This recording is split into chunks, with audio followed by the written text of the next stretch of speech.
É a vez de uma política indígena.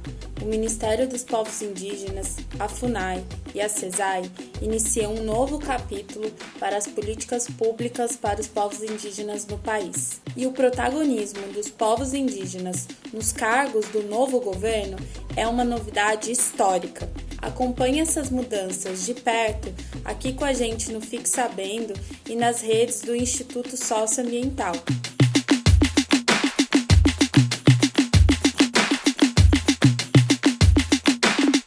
O ativista e sócio fundador do Instituto Socioambiental, Márcio Santilli, disse em um artigo que uma novidade histórica do governo Lula é a política indígena, em vez de uma política indigenista, que será implantada a partir de agora. Essa é uma ótima reflexão para a gente fazer nesse momento, que está sendo marcado por essa troca de uma política indigenista, feita para os povos indígenas, para uma política indígena, feita para e pelos povos indígenas. Sônia Guajajara, que já presidiu a PIB e que foi eleita deputada federal, foi empossada ministra dos povos indígenas. Essa pasta terá como secretário executivo o advogado Eloy Terena, que atuará como um braço direito de Guajajara.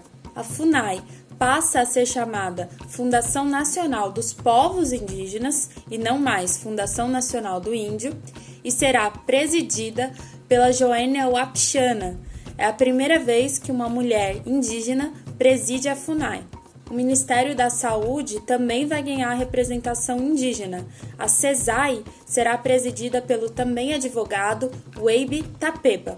Diversos outros profissionais e ativistas indígenas têm sido convidados para integrar o corpo dessas pastas e dessas secretarias. Todo esse protagonismo é uma vitória para os povos indígenas, mas também para todo o povo brasileiro.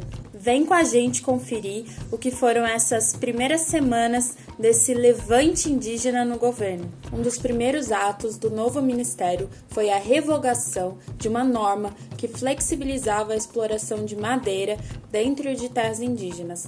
A norma foi criada no final do governo Bolsonaro e atendia a interesses de madeireiras. A CESAI e a FUNAI também agiram, enviando uma missão para a terra indígena Yanomami para traçar um diagnóstico sobre a situação de saúde vivida pelos indígenas e encontrar soluções para enfrentar a crise vivida na região. A visita tomou uma proporção grande e necessária. O presidente Lula se juntou à comitiva que foi à terra indígena Yanomami, ao lado de Sônia Guajajara, Joênia Wapichana, Weibe Tapeba, a ministra de Saúde Nízia Trindade e o ministro da Justiça Flávio Dino. A visita finalmente lançou o olhar da grande imprensa, do governo e de todos os brasileiros para a situação catastrófica vivida na terra Yanomami. Situação essa que vem lá das décadas de 60, 70 e 80, durante a ditadura militar e que se agravou ao extremo durante os 4 anos do governo Bolsonaro. Em meio a essa crise, Lula exonerou 10 coordenadores de saúde indígena que estavam atuando no último governo e Guajajara demitiu 43 militares que estavam alocados na FUNAI, mas que não estavam atuando no sentido de conter a crise e assegurar direitos e proteção aos povos indígenas. Lula também decretou estado de emergência e instituiu um comitê de enfrentamento nacional à desassistência sanitária dos Yanomami.